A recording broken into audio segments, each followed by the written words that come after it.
Being a chartered manager means that you are a specialist in that area, and it means you've got all the skills to do the job to the best of its ability.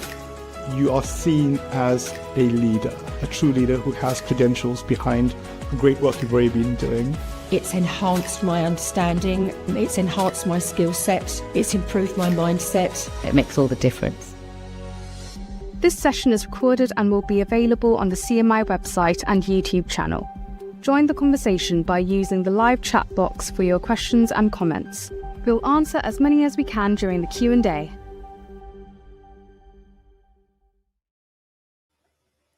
Good afternoon, everyone. Welcome to the Taking Control of Your Career Mindset, Confidence, Action digital event. My name is Gabrielle and I am an event delivery coordinator here at CMI. Don't forget to join the conversation by using the live chat box, and feel free to ask any questions that you might have for the speakers, and we'll answer as many as possible during the Q&A session. I will now hand over to Donna Goodall, Deputy Chair and Regional Stakeholder Lead of the CMI West Midlands and North West Regional Board, to begin today's event. Hello and welcome, everybody. Hopefully you're excited and ready for this event. We've been very excited about it, and we have some excellent speakers that are actually going to share some insightful information with you all today. So thank you for joining us. If you're looking for your next role, if you can let us know in the comments, or if it's just that you're planning for the future, it'd be interesting to know, and also to know where you're joining us from today. Hopefully you're not too hot in this hot weather, although we shouldn't complain about it. Please feel free as well to post any questions that you may have for today's speakers, and we'll do our best to answer them. As I say, we have two great speakers that have some really useful, insightful information in store for you. And I have the pleasure of welcoming our first speaker today, Jay Adeka. He is Director of Wonder Talent, which is a London-based SaaS and AI recruitment specialist. He helps setups and also scale up hires for talent across the go-to-market, engineering and product roles. He does this quickly and efficiently and comes with a lot of valuable experience in this area. Today, Jay is going to be sharing insightful information about the current job market, which those of you who are currently looking for opportunities will know what that's like and how hard and difficult it is. So he's going to give you some key takeaways that you can put into action and support you. And also he'll help you take control of your career in collaboration with Overview Coaching. So welcome to Jay. Thanks for having me. Hopefully I'll make this nice and interesting for everybody. I'd like to obviously take the opportunity to talk to you guys today. And I wanted to be clear about what today is about. It's not really a webinar where I'm going to give you like 30, 45 minutes of just like information. It's really more about like 20, 22 minutes, kind of information that I wish that people had given me when I was trying to figure out what to do with my career, and things that I've learned from being inside of hiring. So I work in recruitment. I run a recruitment company called Wonder Talent. I also run a career coaching business called Outerview. So my insights come from the fact I've kind of looked at like way too many CVs, like maybe like 250,000 to 500,000 CVs. And I've placed hundreds of people, like literally hundreds of people into jobs. And because of that, I've worked on both sides of the equation. I've helped, people who are trying to secure jobs. And I've also understood what exactly companies are looking for and how they go about their hiring. So that is what today is about, helping people to take control of their career. So in terms of a quick orientation, today what we're covering is the honest truth about hiring, mainly because I think a lot of people don't really know what exactly it is that they're trying to accomplish and how to go about it. A little bit around mindset, not really too much of the fluffy stuff, but basically trying to show you what high performers, high achievers in the market think and how they approach their career. Looking a little bit at confidence. So I treat confidence more like a skill that you build rather than a personality that you're born with. So some techniques to build up your confidence. And then obviously we're all here for the action. So how do we actually do this? How do we actually go about this? And then I'm going to finish with how do I work with people, how potentially you can reach out to work with me if of interest. So I'm going to try and minimize the fluff. Everything today is hopefully going to be usable. So let's get to the numbers. Okay, so in terms of context, these are the figures, and some of the numbers kind of surprised me, even though I lived. So like I mentioned before, I reviewed 250,000, 500,000 CVs. So in terms of when you've been doing this for a long time and the volume of what I work at, this is going to give you a degree of pattern recognition. Okay, so I'm noticing things that happen over and over again in the market. So therefore, I constitute them as kind of like trends or things that I should pay attention to. So one of the first things is 75% of roles are filled before they are ever advertised. So poof, 75% gone, 3/4 gone. Because before you see them on LinkedIn, Indeed, Reed, any of these, they're going to go to known quantities. So people who were referred for jobs, people that had a relationship with the manager, people that are more visible, public job boards is kind of the afterthought. It's the secondary place where people are looking. So recruiters, okay, well, maybe I shouldn't be doing this, but recruiters will spend on average 6 to 10 seconds looking at your CV. Not 6 minutes, not 60 seconds, 6 to 10 seconds. So that means that your CV isn't really being read in the first instance. It's being glanced at, and especially in the era and world of AI, then AI is going to read it in like seconds anyway. But like an actual person will tangibly look at your CV and kind of come to a snap judgment very quickly. So 1 in 8 applicants will make it to a first interview. So 1 in 8.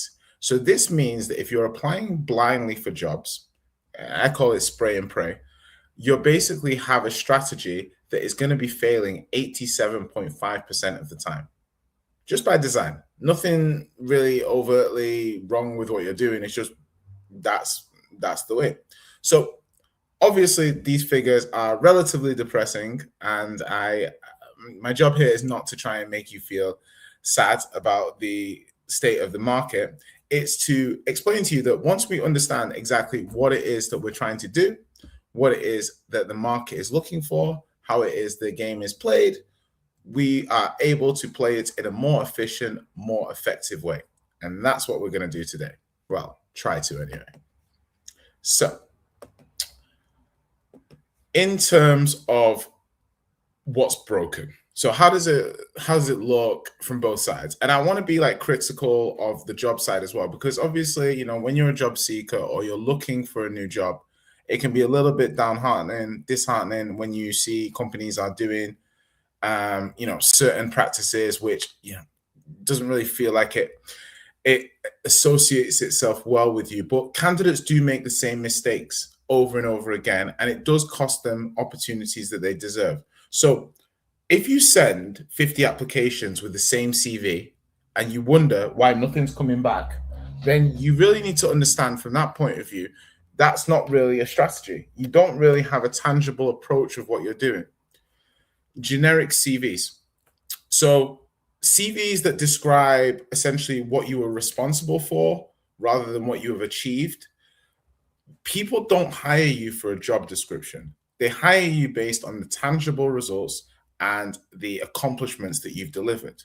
Those to me are different things. People write it on their CV, one and the same.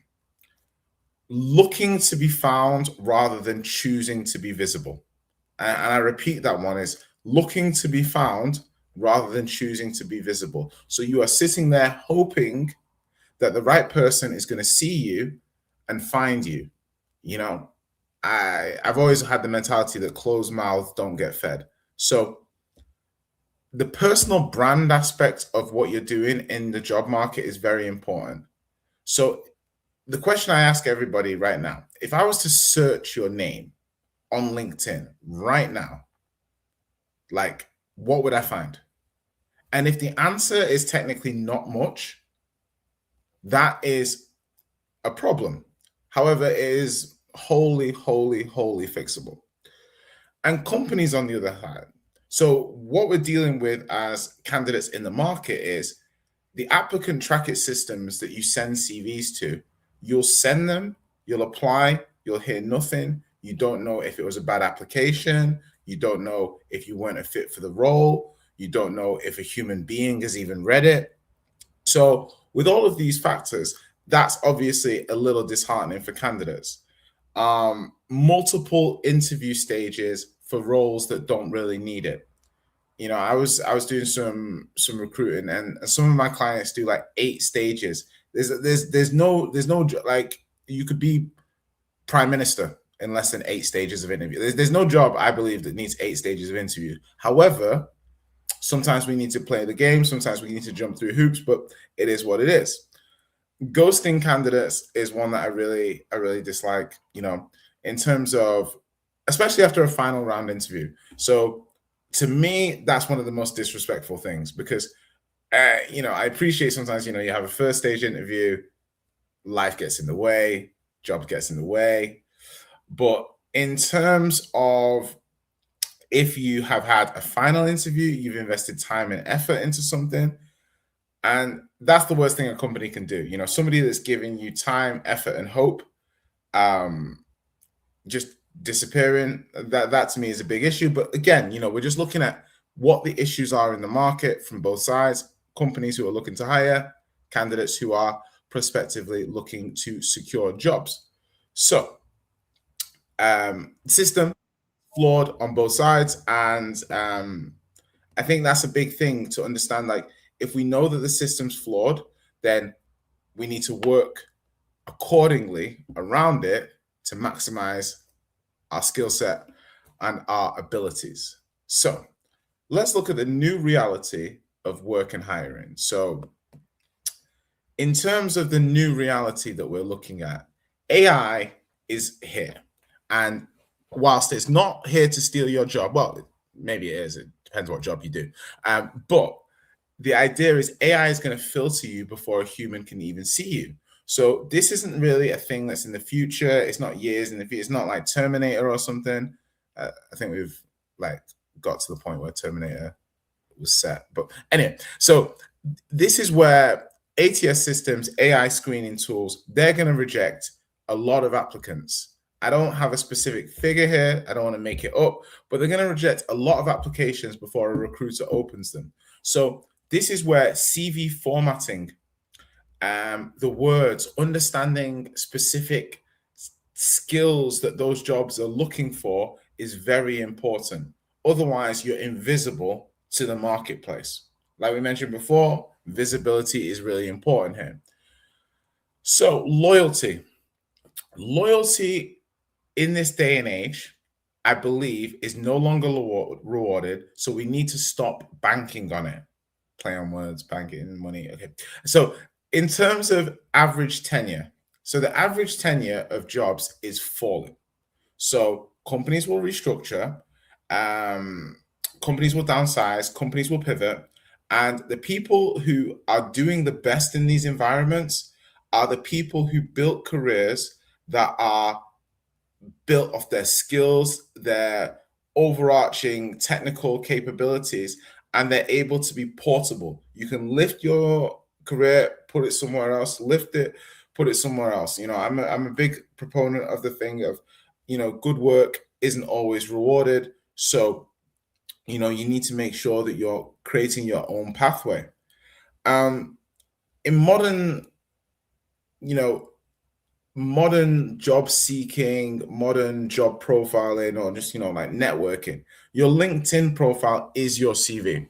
So before a hiring manager will look at your CV and things like that, they might have Googled you. They might have looked at your LinkedIn. If you haven't updated it, if you haven't commented on it, if you haven't changed it in 3 or 4 years,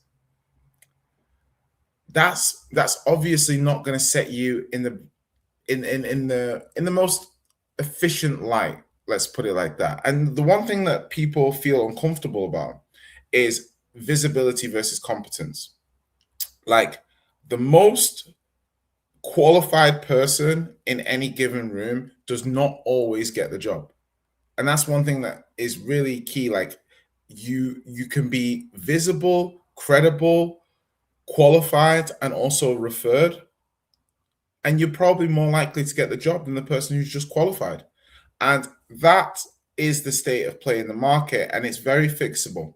So the next few minutes, next 10 minutes or so, is about how can I help you fix some of the gaps that we've just earmarked, okay? So, career maxing. So, OuterView, it is a career coaching company that I set up because I was a big proponent of career maxing. Like, I think that people like, and my tagline is life is too short to have a shit career. I don't know if I can swear, but I have, sorry.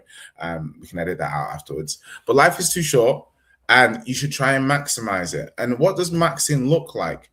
You know, most people drift through their career hoping that it gets better. And people that try and maximize their career, they decide what they want, and then they attempt to engineer it. So the difference truly here is agency, passive versus intentional, being reactive versus being proactive, creating the conditions, the environment that you need to succeed, right? So if we look at some mindset shifts that you can maybe employ straight away, that you can probably see what I mean in terms of framing and positioning. So you can say, I'm going to apply and see what happens.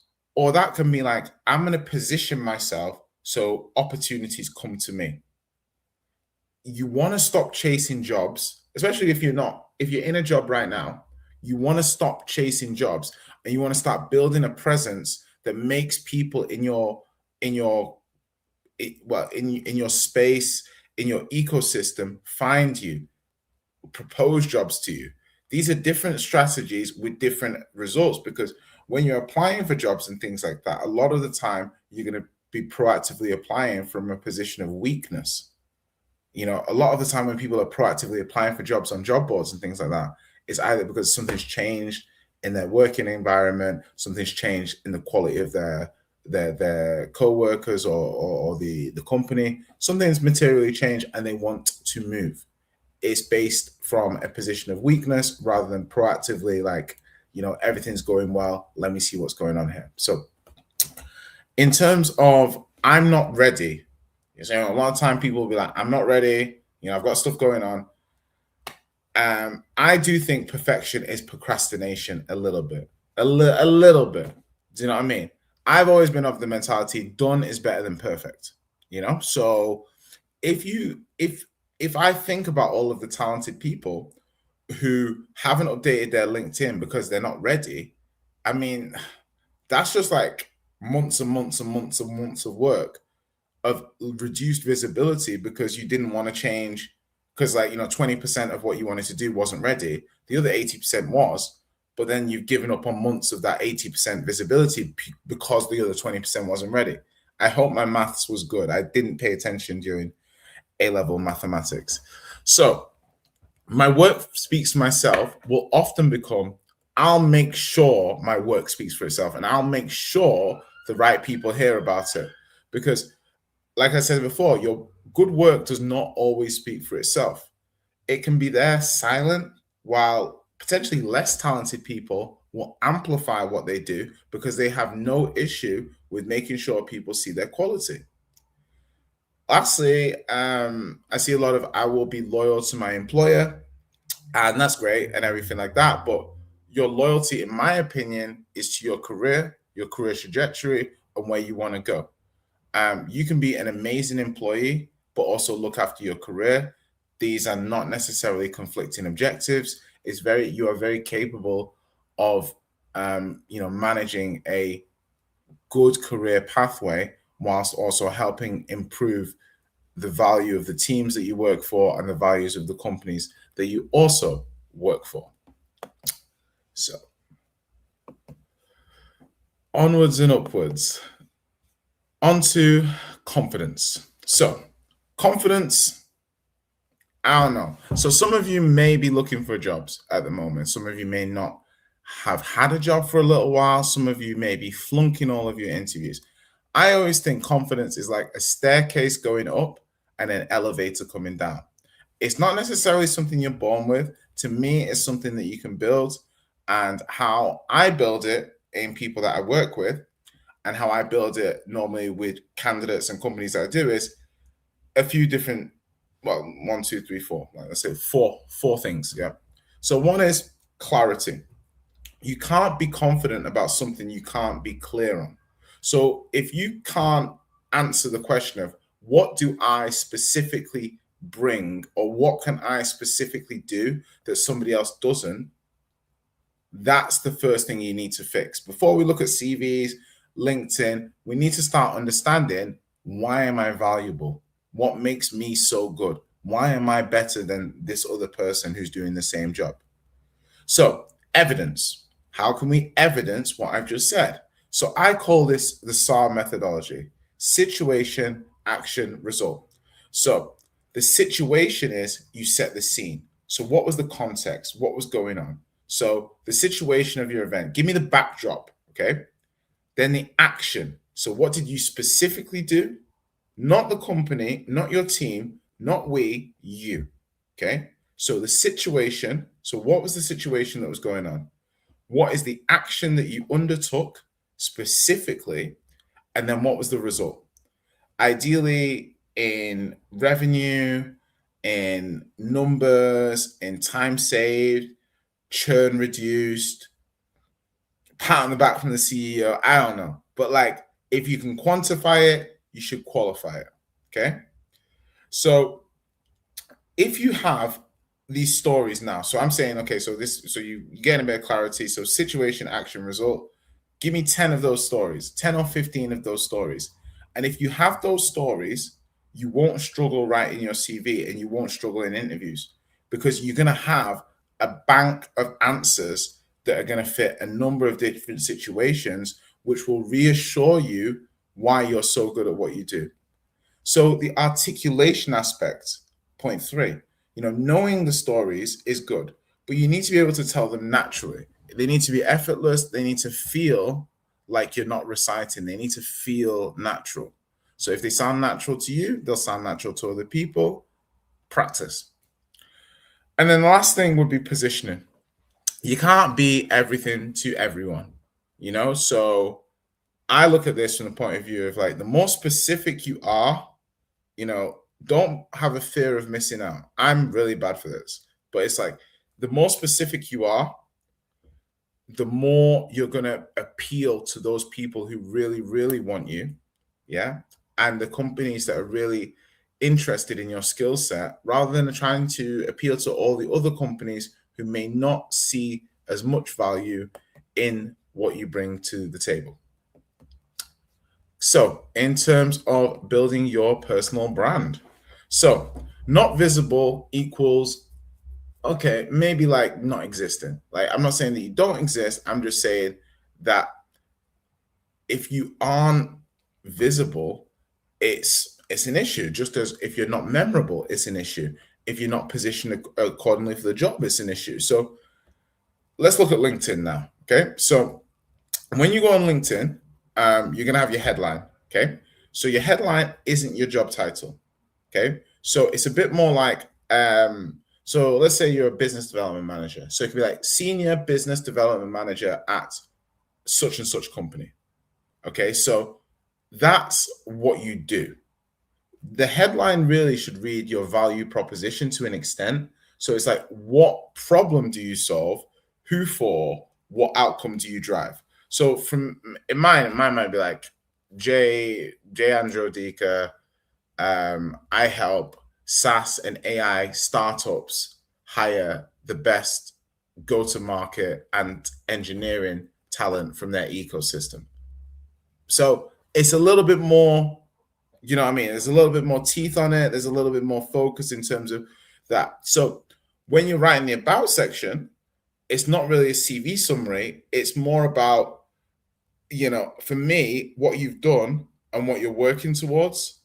And the experience can use the SAR bullet points that we mentioned before. So when we're looking at the experiences, when you're listing out what you've done, if you use those kind of bullet points, it should help you really tangibly showcase a lot of the value that you've got in each individual role. Content, a lot of people are like, okay, I've got no connections, I've got no followers. When you're posting content on LinkedIn or any other platform from a work point of view, the concept isn't really about going viral. It's not about getting loads and loads and loads and loads of likes. It can just be about, almost like if 300 people see it, but 200 of those people are people from rival companies or the right people, the number of people isn't that important as to the right people seeing it. And again, this circles back to the importance of, the importance of being known in your ecosystem or understanding what it is exactly that you want to be positioned for. And that leads on to your positioning statement. So I want people to write this down as is. So it would be like, this is like, I help. Let me read this actually properly. Hold on. Let me just open this up. So it's like, I help, and then brackets. So specifically, who do you help? Okay. And then it's like, I help specifically who achieve, and then you want a specific outcome. Okay. So I help who achieve what through, and then specify how. Okay. So that is your positioning statement, essentially. That is the value that you bring to the market in the first instance. So get it clear, say it everywhere, repeat it till you're bored, then tell the market about it. Okay. All right. So on to networking. So what I've tried to do with this, I'm trying to basically just give you a little bit of a sprinkle of everything here. So I'm going pretty fast because I don't want to waste your time as well. So obviously questions there at the end if there's any questions. But networking, okay. I hate networking. I am not a networker. I'm always of the opinion I would rather be doing work than meeting people trying to schmooze. But networking is not schmoozing. It is not awkward drinks. It is not handing out business cards. It is systematically building relationships before you need them. So that important thing to understand is before you need them. The very worst time to start networking is when you're desperate for a job. The best time is right now. It was probably yesterday, but right now is a great second best time. No urgency, no agenda, no pressure. This is a great time. So how can you network and what value is it going to bring? Okay, so if you're going to reach out to somebody, give them a reason, okay? Something specific. Try not to copy and paste. Make it relevant. So if you want to share something, make it something relevant. If you're sharing with something in your network, maybe, share an article that you think is interesting, like something that they've posted, comment on it, ask them a question with genuine curiosity, in terms of the hidden job market, like we mentioned before, 75% jobs aren't posted. So making relationships with people in your industry, hiring managers in your industry, being on the radar of companies as and when they apply, being on the radar of recruiters as and when they get opportunities, that is a strategy. Sorry about that. So coffee chats. Coffee chats are fine.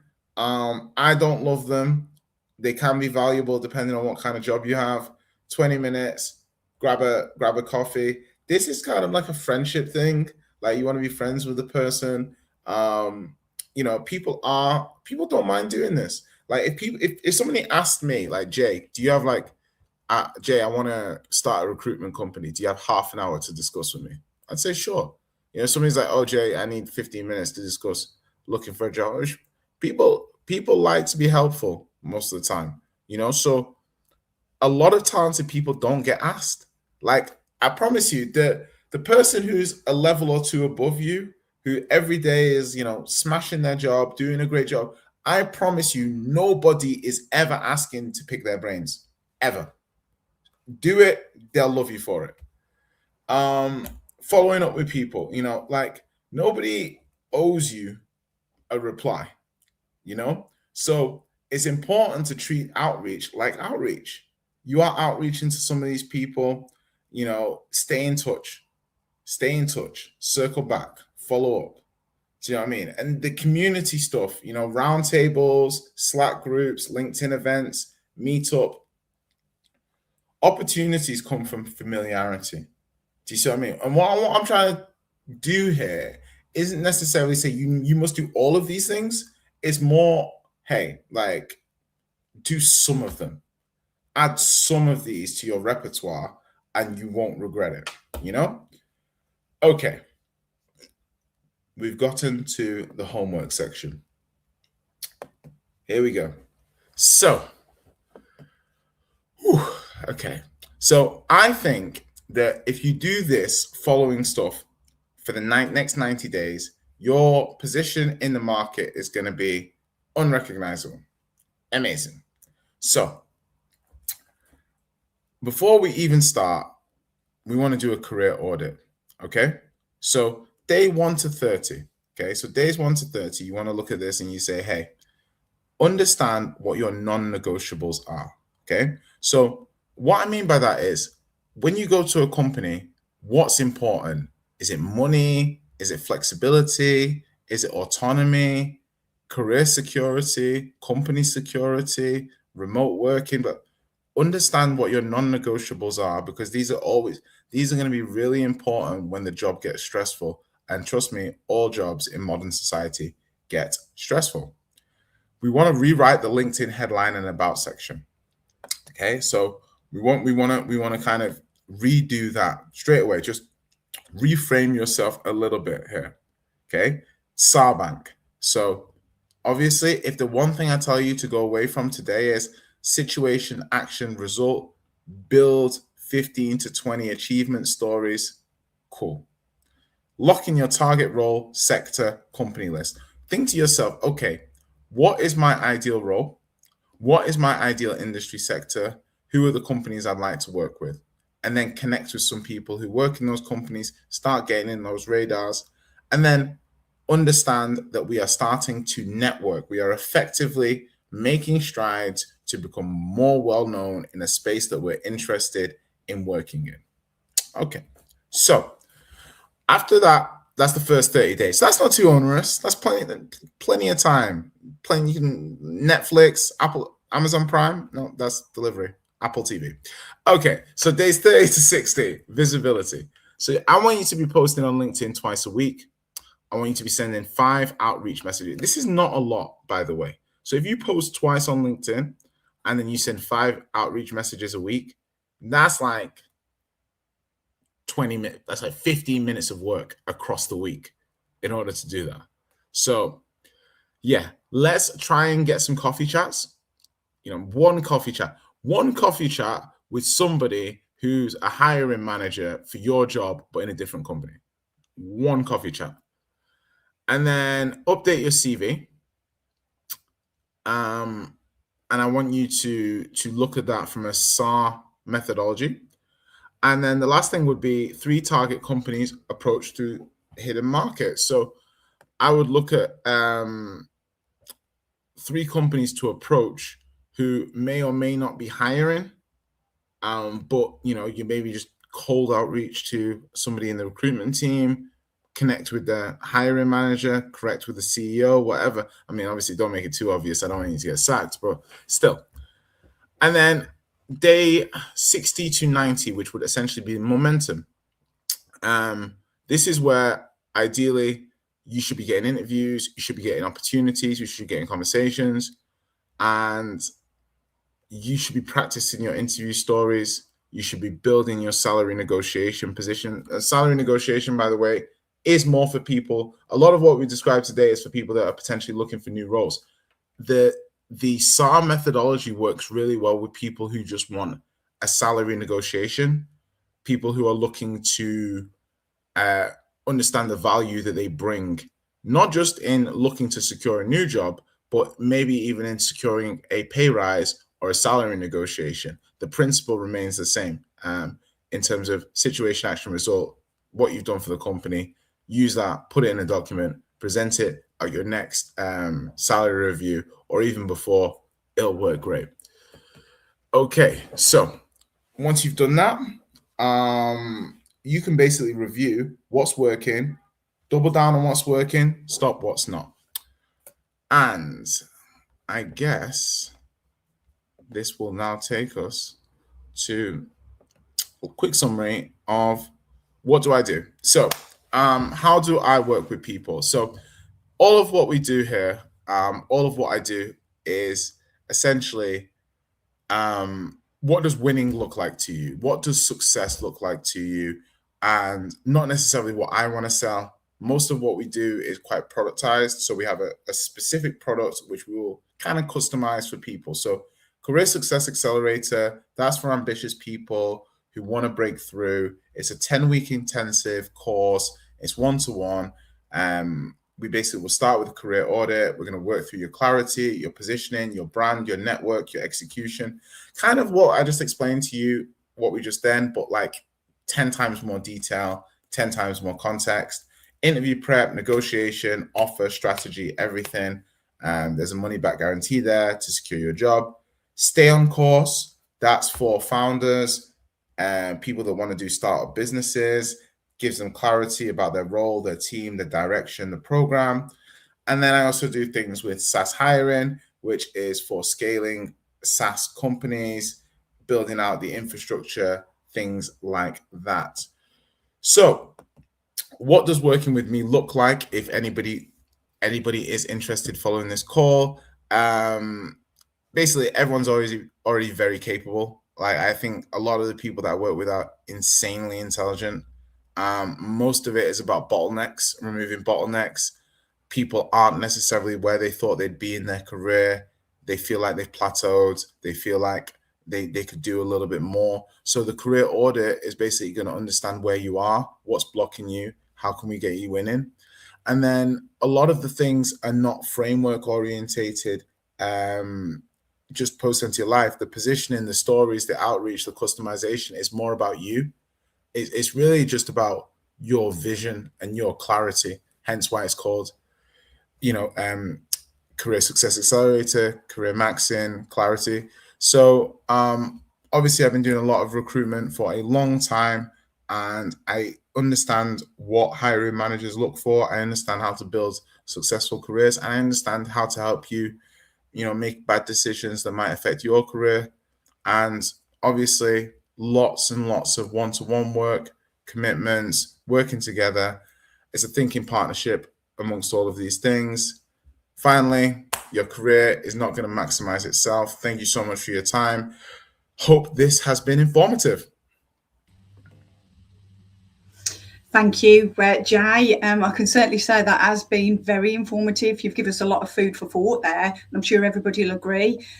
You definitely give us a sparkle of everything, as you said that you would do, which has been really insightful and I'm sure helpful to all of our audience here. You've certainly reviewed a lot of CVs, goodness, like absolute craziness. Yeah. And 75% of jobs not posted is again just absolutely crazy, isn't it? And we wonder why that it's really difficult out there, and you're not hearing back from opportunities when you do see them and apply, which can be very frustrating at the least. 6 seconds to review your CV, and I know that again this is something that you spend a long time, don't you, on your CV to get it perfect, as you were saying, Jay, about don't worry about getting things perfect. And I think that we do, unfortunately, and it's so annoying. But of course, you give there to think 6 seconds. Why are we putting ourselves under this extreme pressure to get it perfect when they're not going to read half of it, are they? For 6 seconds, if you think about it. I think when you're saying have a strategy, it's a key, and it's great to hear that it's not too late. And I think the one thing I always say is it's a lot of the time the key thing is about understanding the value and understanding what people are willing to pay for. And that to me is where, there's a bit of a disconnect. When we were younger, our parents, do a job that you love and you won't work a day in your life. And, it's like, it's a little bit more about, okay, what skills do I have that people are willing to pay a premium for that I quite enjoy. And just helping people at the moment is a big thing. Just a lot of it is like there's just a lot of talented people in the market who are looking for opportunities. So my thing I always say to people is don't be too disheartened. I appreciate it's a job within itself, looking for a job at the moment, but it's not a microcosm or an illustration of how good you are at what you do. It might be a microcosm of how good you are at searching for a job, but it is not a microcosm of how good you are at doing your job. Yeah, definitely. I agree there with you. And again, about networking, how important that is. I think that was really like really useful information, because I think that building the relationships, as you say, can make a whole lot of difference. And it's good to understand how the market currently is, that we're not going crazy when we're applying for these roles and not hearing anything back and thinking, what is it I'm doing, and getting really frustrated. But it's how to fix the gaps. And I think that that's been really useful information. I'm sure our audience have been really grateful of that today. And what I did really love was the career maxing to frame and position. I found that really helpful and quite easy to follow and understand, to actually put your own strategy together. Low hanging fruit. So I mean, even so, in terms of this, it's like, okay, there's always like an element of overwhelm when we're trying to do something like this. So it's like, how would we change something? How can you make like, what am I meant to do? So it's just, okay, so maybe do these little things, and it's just, it's not necessarily going to mean that, Apple are going to call you in the morning and offer you a job. But on the flip side, it's little things. I think there's a joke where it's like, find God before God finds you. Start networking before you really, really need to network. So I think it's always really important to just, my mom's a big proponent of, everyone's got their own skill set, and I think she tells me this is my number one tangible bit of advice before I let us move on to the next thing. It's like, Shimon always says to me, it's going to be all good in the end, and if it's not good, we're not quite at the end. So that's my implored advice to you in the job search market. I like that. That's really good. Yeah, and I think it keeps you positive, because I think when you are currently, and there's a lot of you probably out there are at the moment in that position or thinking of changing careers, it is really good to stay positive, because it can be and get you down, can't it? So I think to have that on your mind will keep you positive and moving forward. And it's just that isn't the right position yet for you, or you haven't put the right strategy in place to support. But no, I think using the STAR methodology, I think is really good. And audience, it'd be nice to know what you're thinking about that. But I think situation, action, result keeps it simple, keeps you on track. And as you say, it ensures that you were prepared, not only for your CV interviews, but also if you are having to complete application forms, because for a lot of the roles out there at the moment, you are having to complete applications. And a lot of the interviews will be situation questions where they're competency based. So again, this will be really helpful to ensure you've got those stories, as you said, Jay. So really helpful. So thanks for that. And I think as well, my takeaway was, why am I valuable? Because this isn't something, again, I think we're not good at blowing our own trumpets, are we? So it's really difficult, isn't it, to do this? It's almost impossible. And I think also as well, women are really bad at it as well.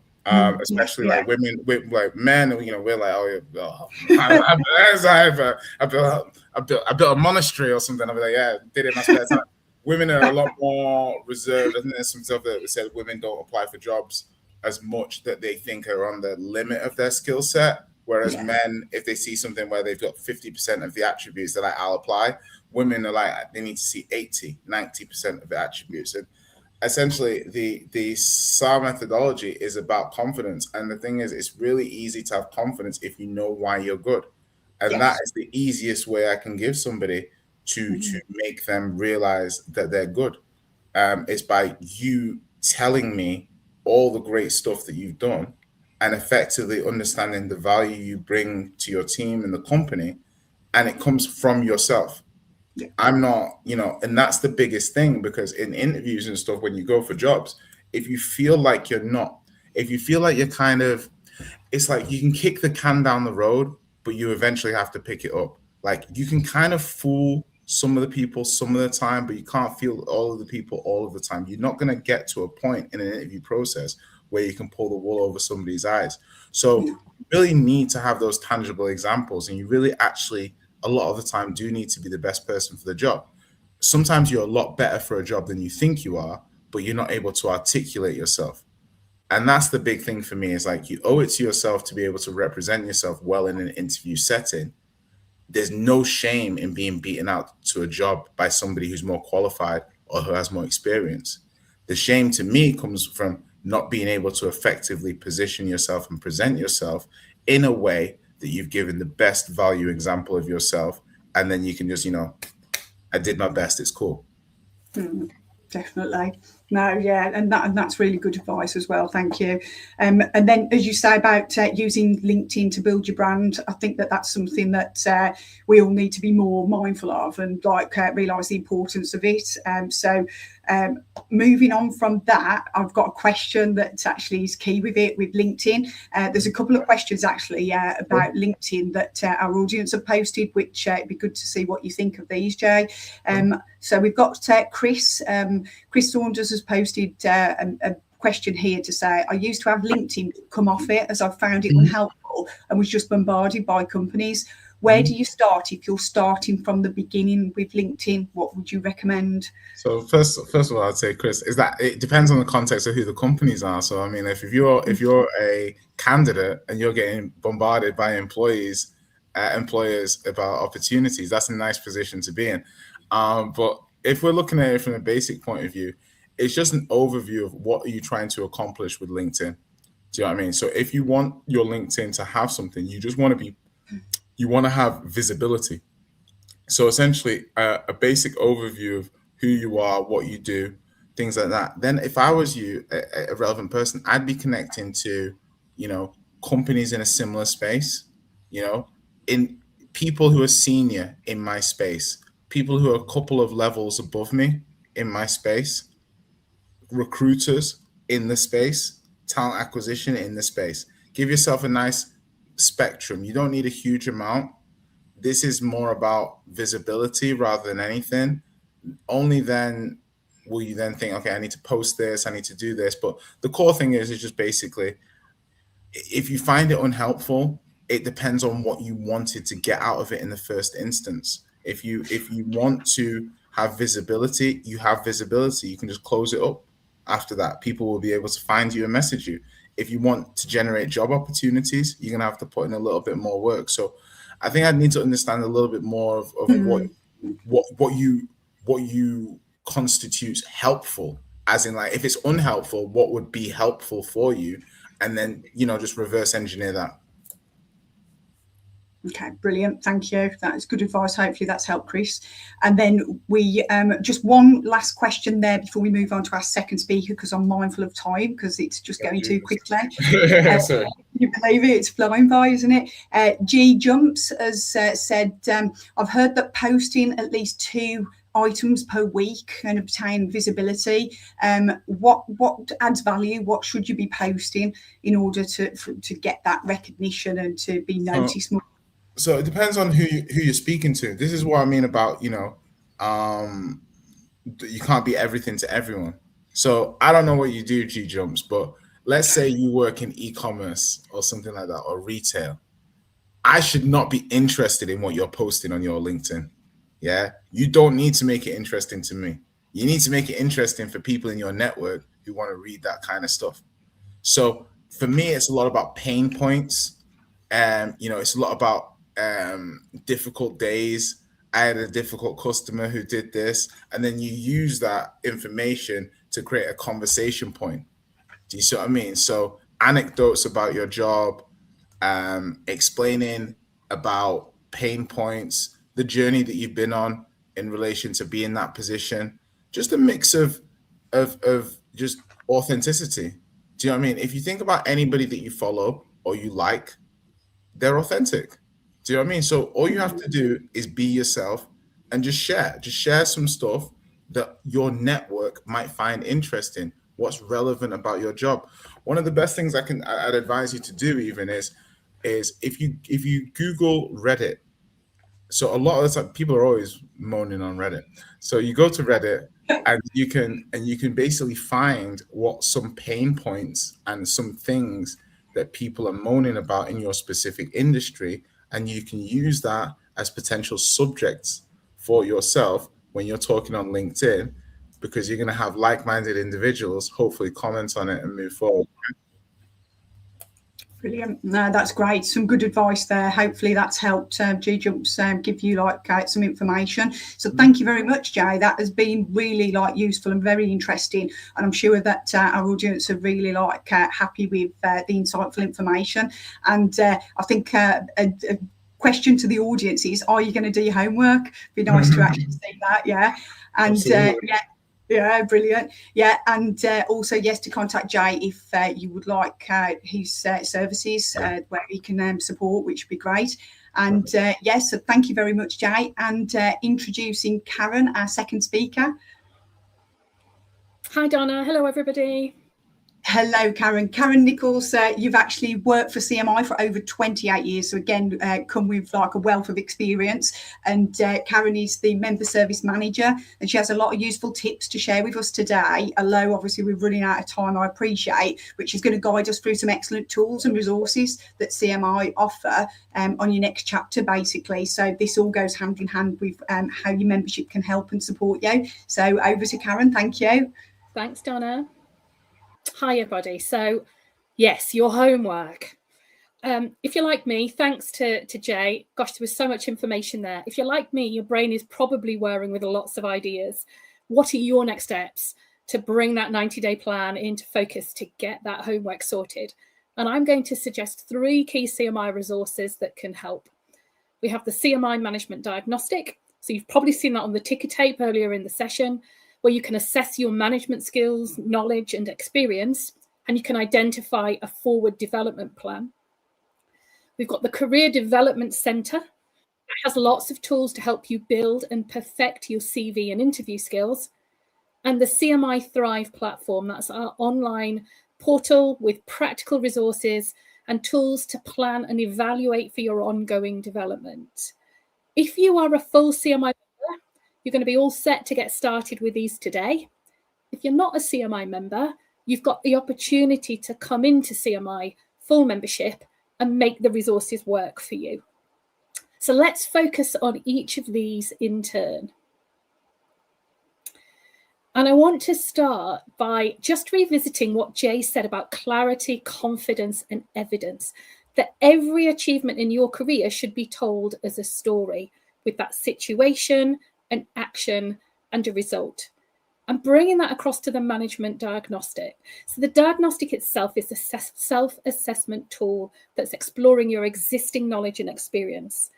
It helps you to identify your areas of strength, but also opportunities for development in terms of management and leadership. Now, there are 3 separate diagnostics available. You've got one pitched at junior manager, one at middle manager, one at senior manager. I'm going to say when you go to complete this, select your level. That might be the level which you're currently operating at. But it also could be that you might want to think about this in terms of a promotion. What's the next level you want to get to? And you might level up as far as looking at that diagnostic is concerned. You're answering a series of questions. You're essentially scoring yourself on how you work in relation to a particular management activity or area.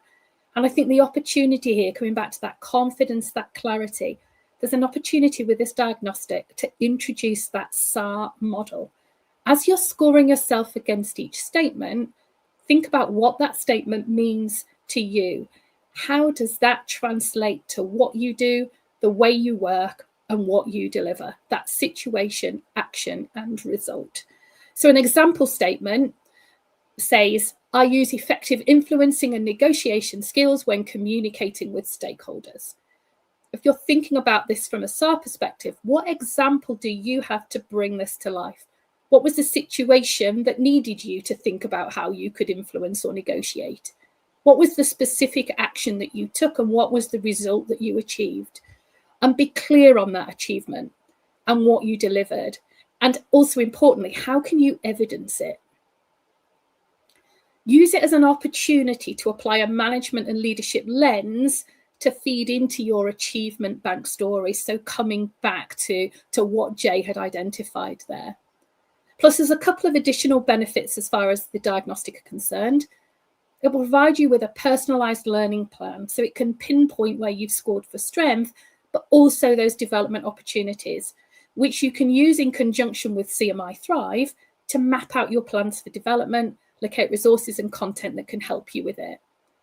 I'd also say, secondly, if you're thinking about chartered manager recognition and that being part of your plan, that clarity of thinking and your focus on SR, well, that could be relevant for a chartered manager application to identify, to articulate real examples of how and where you apply your management skills, how and where you deliver for your business to meet the assessment criteria for award. Moving on then to the Career Development Centre. So back to your homework, back to your 90-day plan, and you want to craft a winning CV using Jay's pointers. So this leads to my second resource suggestion, the Career Development Centre. It offers digital tools to help support and boost career opportunities. And whilst there are available resources in the system, gosh, they're vast, but I'm suggesting you focus on 3 of them. You have a CV builder. So if you want to start with a blank page, build your CV from scratch, then this tool can help you. It gives you step-by-step instructions to work through. You're building your CV section by section, and you can tackle any section in any order. You save it as you go, so you can build it over multiple sessions or days. It includes videos, tips, examples. All of that is available to help you, and you can download it when you're ready to review it.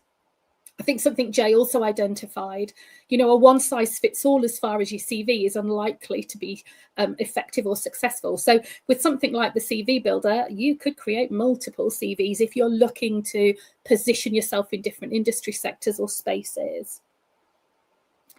You then have the CV 360 tool. So once you've created your CV, upload it into this area of the Career Development Centre, and you'll get instant feedback.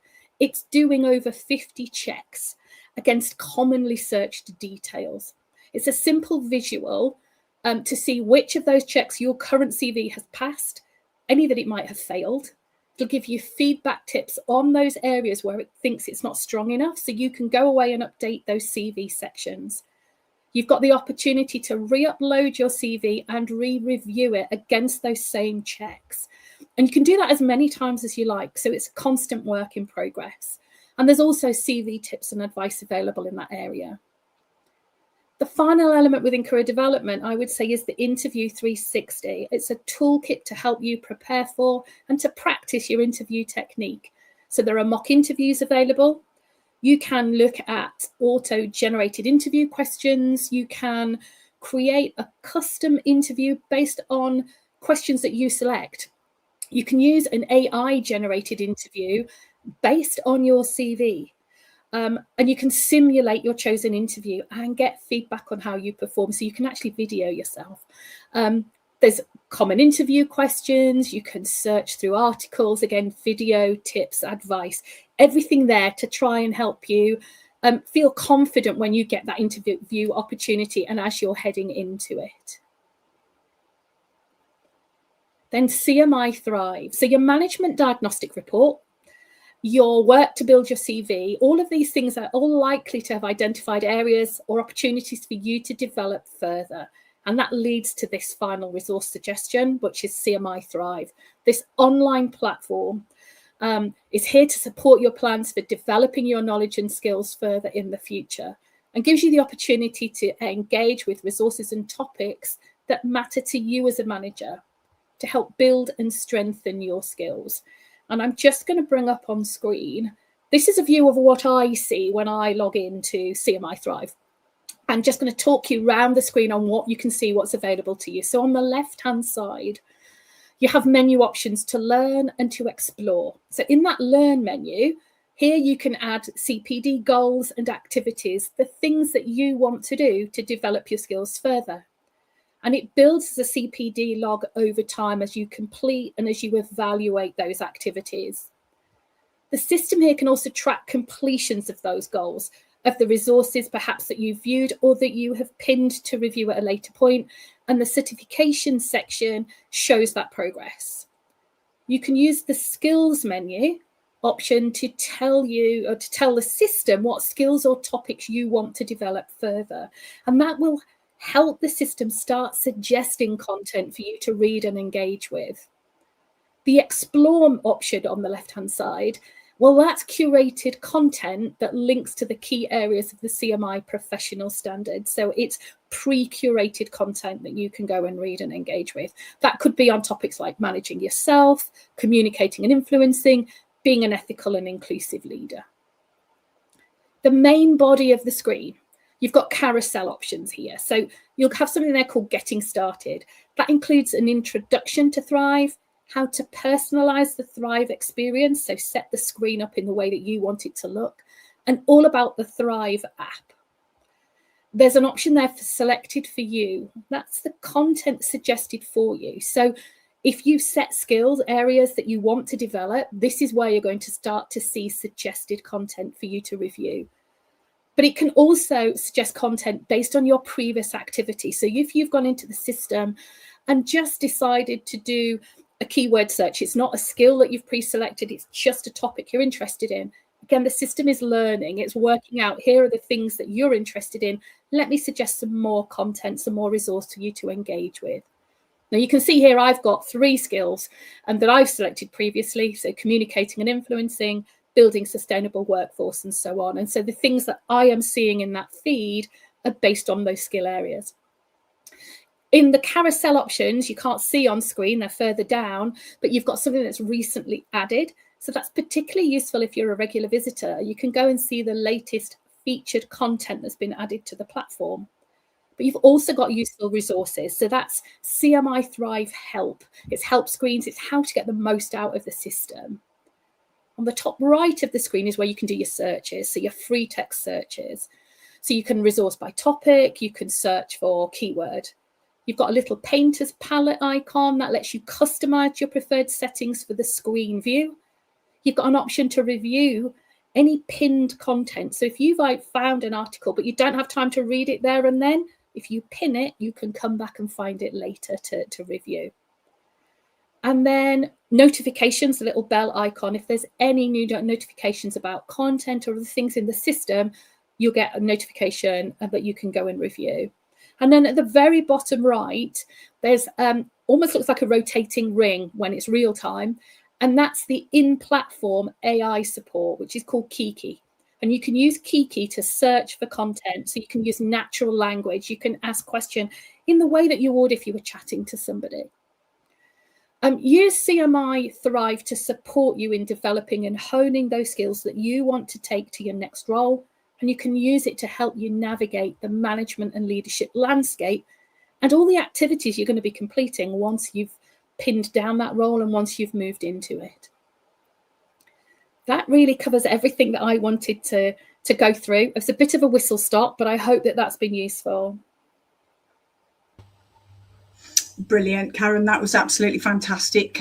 Again, some really useful information there and some useful tips. And it was great to have that tour to actually have the update of the new Thrive system, and also to see how the homework that Jay's given everybody, how you can actually relate to it and how these tools can actually support that. So thank you so much for sharing that. I mean, in particular, I've used all of them, and again, I recommend them from my experience to everybody as well. So again, if you get time, just have a look and see, because the management diagnostic as well, what it does is it gives you training, and it actually gives you set timelines, and it sends reminders, just checking your progress and ensuring that you're actually completing the training. And the training is so useful.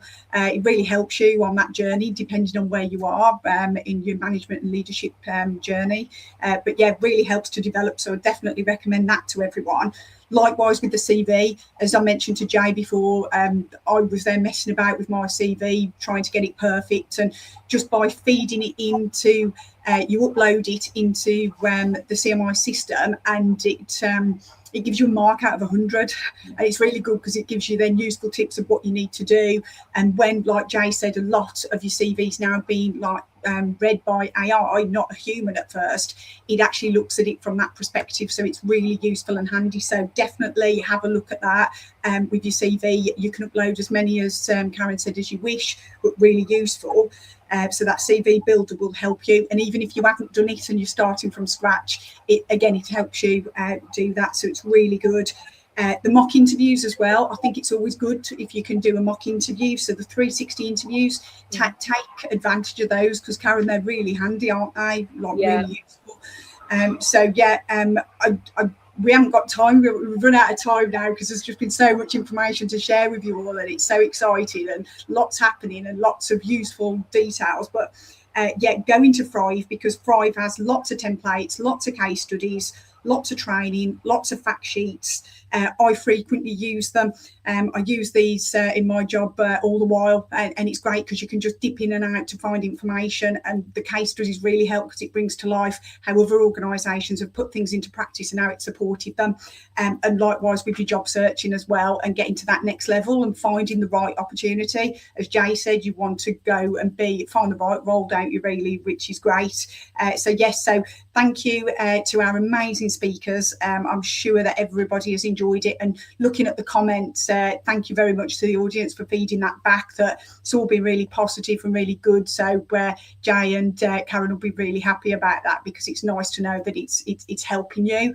And Jay, I think you've got a few new followers by the look of it as well from today's event. Look at Jay's LinkedIn profile and look at obviously what he's posting. That'll give people ideas, because I appreciate we haven't had time to answer everybody's questions. Thanks to everybody. Thank you to the CMI team for the back office that work that they're doing in the background. We couldn't have done this today without you, so thank you so much. And thank you mostly to our engaging audience. Thank you so much for spending your time with us today. If you'd like to share your key takeaways with us, then please do so. We would love to know what you've enjoyed about today, and good luck everybody with your homework, and thank you and goodbye from us for today. Hope you've enjoyed the event. That's it for today's session. Thank you, Donna, Jay and Karen, for your insight and expertise. So please do stay tuned to hear more about CMI membership, and thank you for joining us. Don't forget, as a CMI member, you can find the latest management and leadership insights at managers.org.uk. If you're not yet a member, join our community to discover CMI Confidence with on-demand resources, our network of mentors, and industry-leading accreditations.